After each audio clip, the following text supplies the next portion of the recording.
Hello,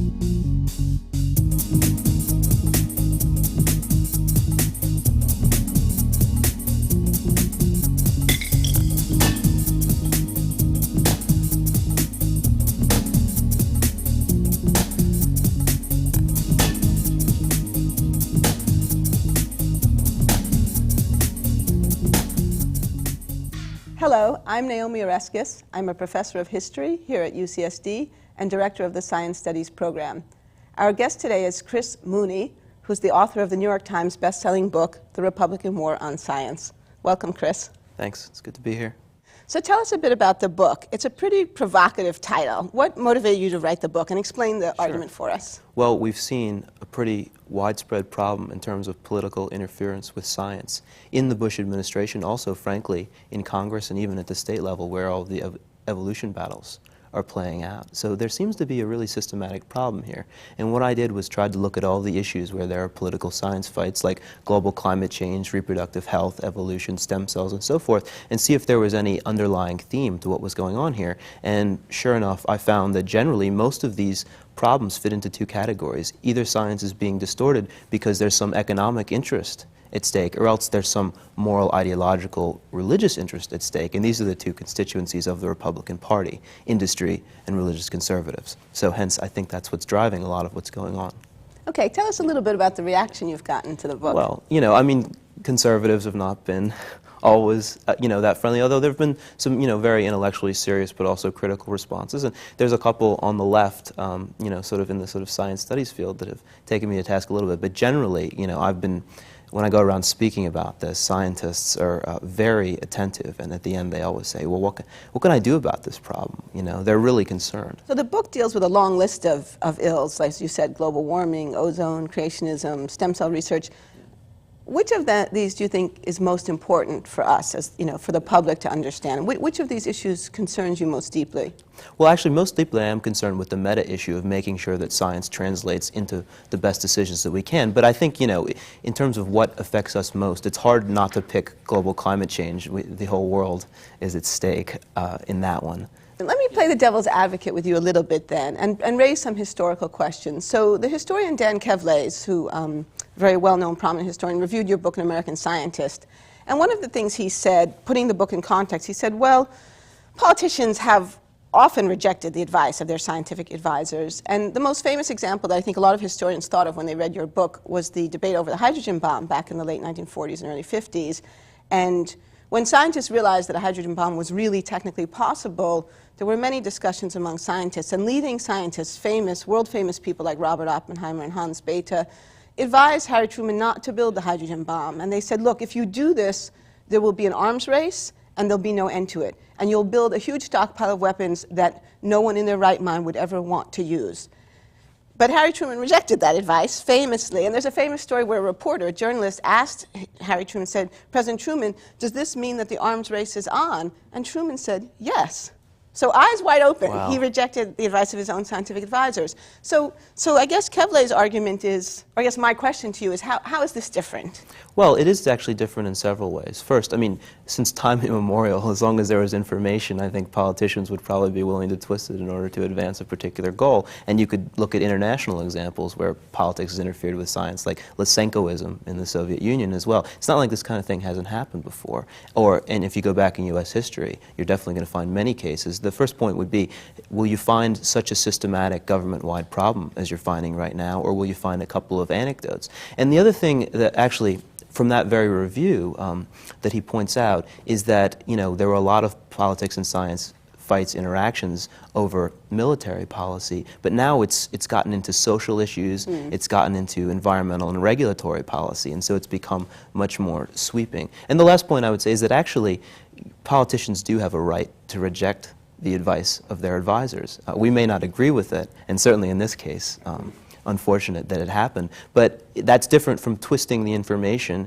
and misleading the public about the content of the scientific advice, which it sounds like, although I'm not a historian, may not have happened in this particular case. So again, what we're seeing now is twisting, misinformation, disinformation. Yes, okay, well, so that's an important distinction. That's interesting. A second example that's often cited has to do with well, Louis Branscombe wrote an interesting article about this that was published in Issues in Science and Technology some months ago.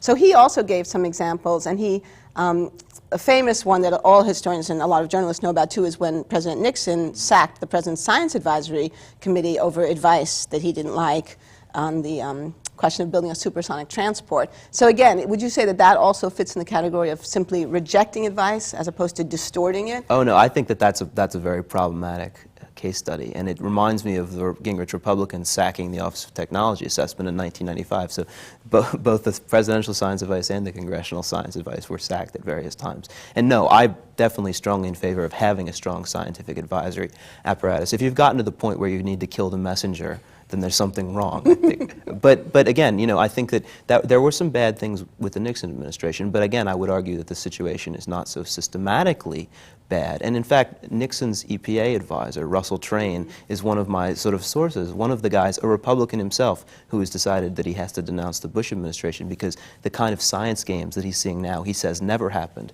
at EPA during his time. No one would have interfered with the content of an EPA scientific report on climate change, which is one of the case studies from the Bush administration. Well, that's interesting, yeah. So you mentioned the science studies and that you have received some criticism from what you might consider to be the left of the political spectrum, not just the right. And one of those criticisms was University professor Dan Sarowitz, who teaches at Arizona State University. So he attacked you pretty savagely in issues, also in Issues in Science and Technology, and he accused you essentially of being naive and of holding on to a view of science that's untenable, namely that you buy in, he would say, that you buy into the myth of pure science, that we all know that that's just not true, that science is part of culture, it's part of history, it's part of politics. Science has always had a political dimension. And moreover, he would argue it's people like me, historians of science, sociology of science, people like what we do here in our science studies program here at UCSD, people like us who have in fact proven that. So therefore, your book, your whole criticism, he would say, is sort of misguided. So how do you respond to that? Sure. Well, I think that's a stick figure version of my argument, and it's easy to knock down, but actually there are passages in the book that I could quote you where I talk about how scientists themselves have various motives, not only for choosing what research to conduct, but the scientific community generally, there's, you know, infighting. If you send a certain person a paper to review from another person, you can already predict what the review is going to be, no matter what the paper says. Because not always, but well, sometimes. You know, right. In some cases, people really don't like each other. All these science is suffused with these human elements. But does that mean that science doesn't matter? I don't think that anyone would say that. Does that mean that science is not relevant to policy? I don't think anyone would say that. And I make these points about science being a human endeavor, flawed though it is, but we nevertheless still need it at the outset, and then I go on to say it's because we still need it that we should be very concerned about the attacks on science. So it's kind of something that I grant you, I don't spend a long chapter discussing all of the sociology of science and history of science and what those valuable fields have established, but it's because that's not really the goal of the book, but I'm perfectly aware of it. Sure, Yeah. sure, that makes sense. So, Okay. so would you distinguish then between, I mean, politics with a big P, Washington politics, versus politics with a small p internal? Is that the distinction? Well, yeah, I mean, there's all sorts of human factors. It's not just politics, it's, you know, personal ideology, dislike of individuals. All of these things are feeding into the scientific process. But nevertheless, we want to set up the game of science and of science advice so that the best information comes out or the best information gets to policymakers. And I think that there are only a very few rather radical people who would actually say that science is completely socially constructed and therefore, you know, it's just as good as any other opinion. I don't think that we're really at that extreme for the most part. I think that now is a time when increasingly scientific information is relevant to a vast array of policy issues. It seems to be more and more. You know, how do you deal with a bioterror attack? What level of hurricane protections do you need to protect the city for 1,000 years? You have to have good science in order to answer these policy questions. That's always going to be true. So I think we can get these distinctions out of the way and we can still go on to make my argument. Right, okay. Okay. So, Yeah. so let's follow up on that a little more. So you mentioned social constructionism. So that's the view that science is a social activity, and therefore the social activities involved in science are engaged in constructing the knowledge that's produced. And there's different versions of that way of thinking. And as you say, there's sort of extreme versions, which would be to say that it's purely socially constructed and it's just about what people think, in which case science perhaps wouldn't be considered different from religion, voodoo, other forms of belief systems. Or there's sort of more modest versions of it that we need to understand the social dynamics in order to understand the knowledge production system. But so one of the strong advocates of somewhere between the most extreme and the more moderate view would be Sheila Jasanoff, who's a very well-known scholar of the interaction between science and politics. So one of the things that she would say is that because science is dependent on its social context, that in different situations, the science will be different, and that it's not realistic to think that the science that's done in an academic institution, like here at UCSD, would be the same as the science that's done in a government agency, like the Fish and Wildlife Service, and that you have to expect that there's going to be differences and that the politics of what goes on, say, in a place like Fish and Wildlife, would be more obvious.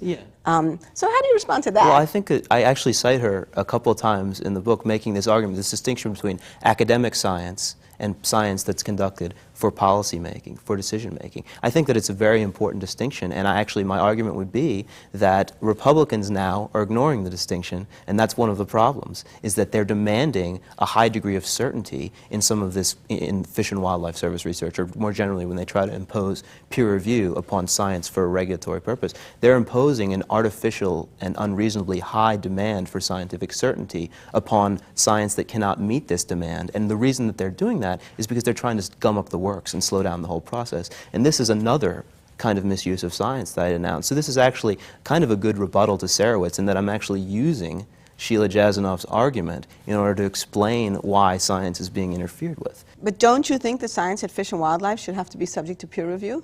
Well, sometimes it's not plausible to actually peer review. You've got fisheries biologists or wildlife biologists. They're some of the best people in their field when it comes to knowing about a particular species. There aren't many people who can peer review that to begin with because not many experts about this particular rare species. The information itself is not very good. There are only a couple of these critters in the wild. We rarely observe them at all. You might not have enough data to really construct a good study. You have to use what data you have, some modeling, etc., cobble it all together and make a quick decision about whether building this dam or such, something like that is going to endanger the species. It's not, it's not always perfectly objectively quantifiable. There's, expert judgment that has to go into the process. It's science being used for a different purpose. And that's what I think is often being misunderstood, sometimes perhaps willfully, by some of the Republicans in Congress. One thing they try to do on endangered species is they've tried to pass laws to up the burden of proof before these scientists can actually recommend that a particular project should not go forward. Well, what does that do? It basically ties the hands of the scientists, and it might be that, before they have enough evidence, the species is gone.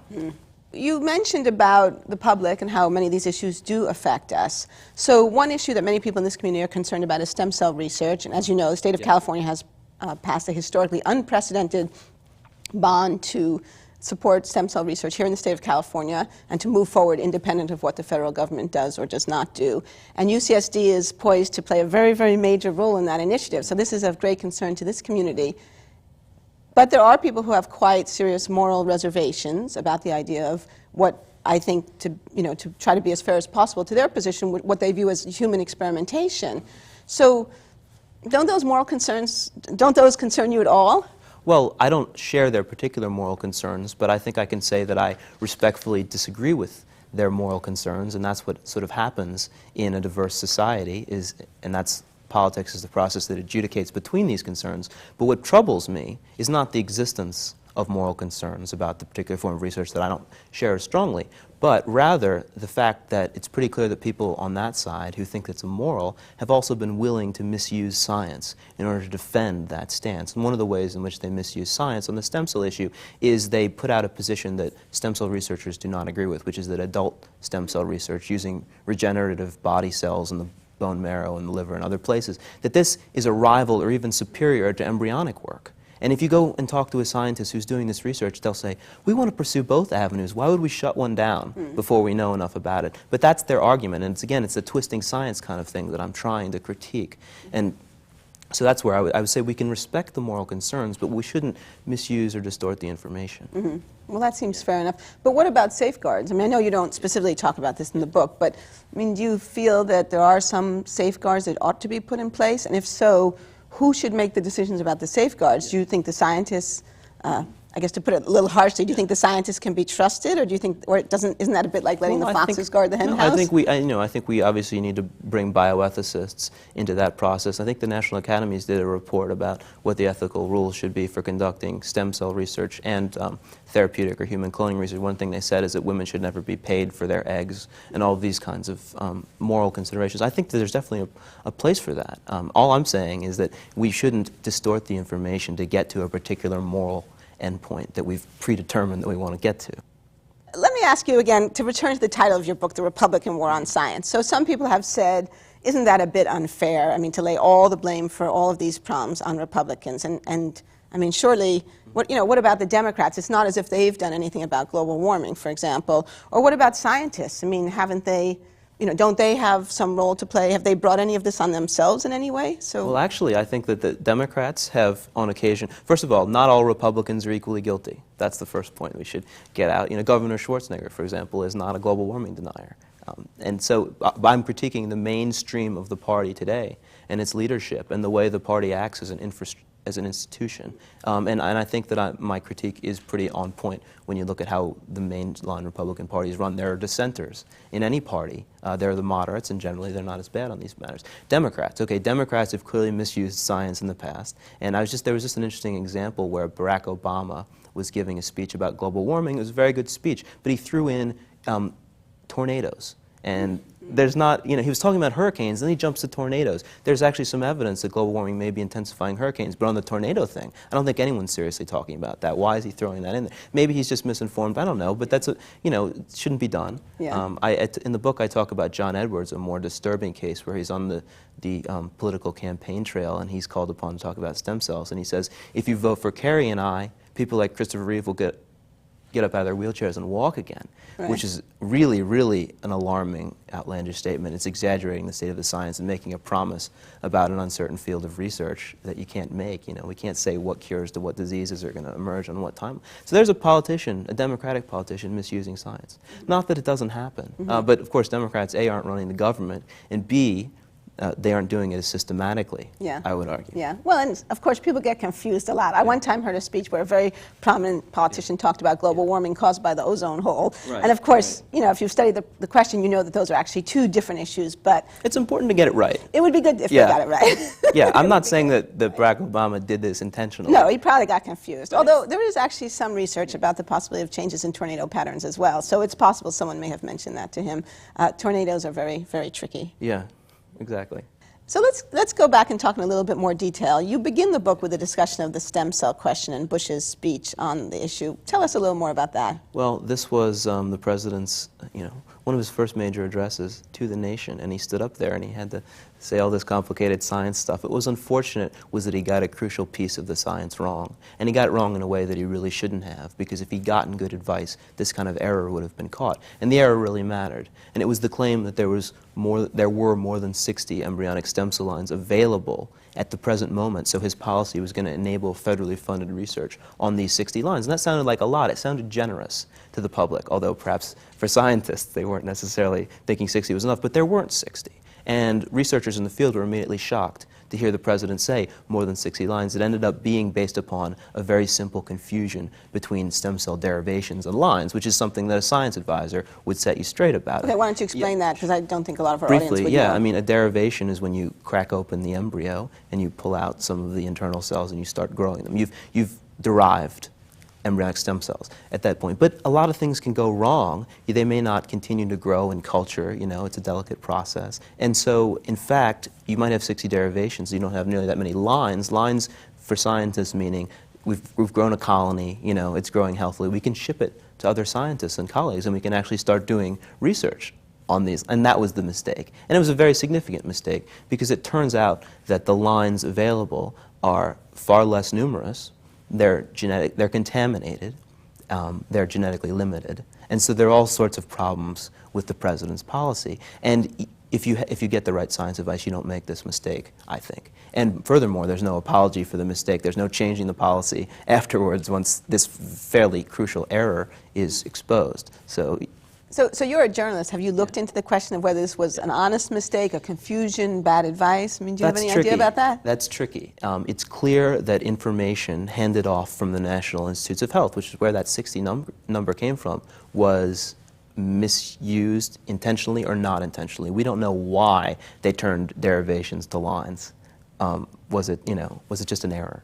I mean, it could be they thought the word derivation was too long and confusing, and lines or maybe sound that's simpler. not what I don't NIH know. used. The information handoff wasn't good. But the point is, you're the President of the United States. You have the best science advice that you want. Okay? So how does this, and this is a big speech. Don't you check it? Yeah. I don't know. I don't know what happened behind the scenes there. I do know that there's no apology, no attempt to, change the policy. So what are you supposed to think? You've been talking a lot about the president, and one of the things that the president famously said about evolution is that he said he thought we should teach both sides of the debate. Right. So we're teachers here, and we have to think about this issue. And I think a lot of people find that to be a sensible proposal. I mean, why wouldn't you teach both sides of the debate? Well, because it's not a debate within science.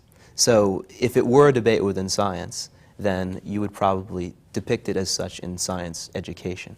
But if it's really a political debate that's being misconstrued as a scientific debate, which is what evolution is. The intelligent design people are clearly conservative Christians, and they want to attack evolution, and they claim that they have a scientific alternative, but that's been pretty widely rejected, and they don't really have, they're not very convincing on that point. So why should we play into their way of framing the issue when they're misleading us about whether they're really doing science as opposed to doing something else? I think that you should teach both sides of the debate if you're studying it from in a politics class, sociology class, perhaps religion class, history of science, exactly. I just, especially when we're talking about high schools and we're talking about very elementary biology instruction, these are kids getting it in 9th grade in a lot of cases. Okay, don't mislead the kids by telling them that there's a debate that doesn't exist within science.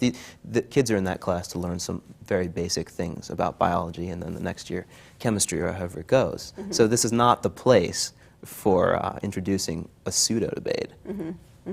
But how would you... I mean, if somebody were to say to you, well, how do you know? How do you know that this is not that these aren't legitimate? Because often the advocates of intelligent design will claim they have evidence. They have, I mean, one of the strategies they use, which you discuss in your book, is that they will find a scientist who has scientific credentials to speak to the issue.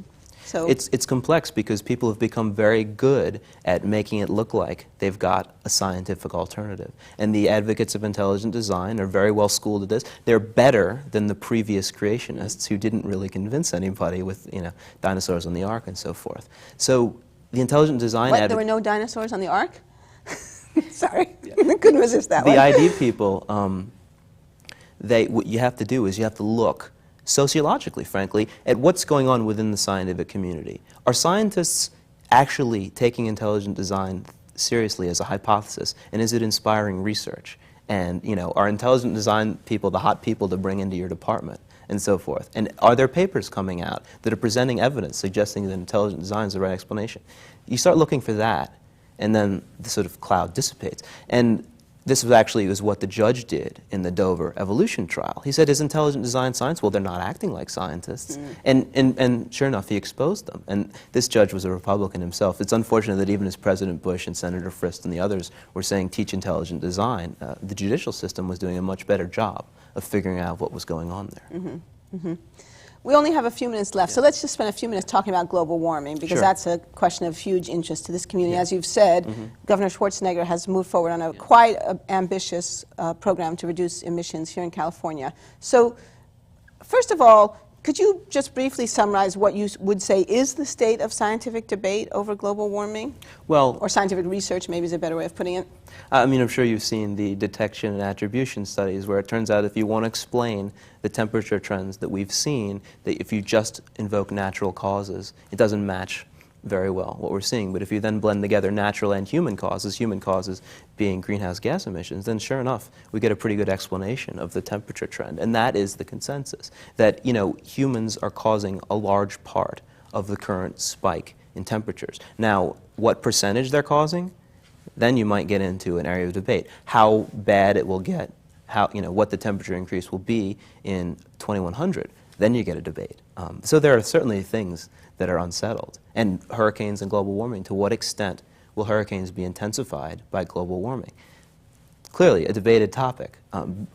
So there's things that are accepted and there's things that are still debated. But the basic consensus that humans are involved is pretty solid at this point. Yeah. And what about, you mentioned the issue of predicting how quickly problems will start to develop. But that's very important from a policy standpoint, right? I mean, if this is going to happen in the year 2500, we really could not worry about it for now and assume that technology will change by then. Right. So what do we know about how rapidly these changes appear to be happening? Right. Well, there are, of course, different schools of thought on that. But, you know, for example, James Hansen has come out and said pretty strongly that let me interrupt for a second. Just tell the audience who James Hansen is. James Hansen is head of the NASA Goddard Institute for Space Studies at Columbia University, but it's also a government agency, and he's the father of global warming, as they say. And he's come out pretty strong saying that the tipping point is close, that if you keep pumping the stuff in the atmosphere for that much longer without cutting it down, then we're going to start getting some irreversible changes because you start to trigger feedbacks.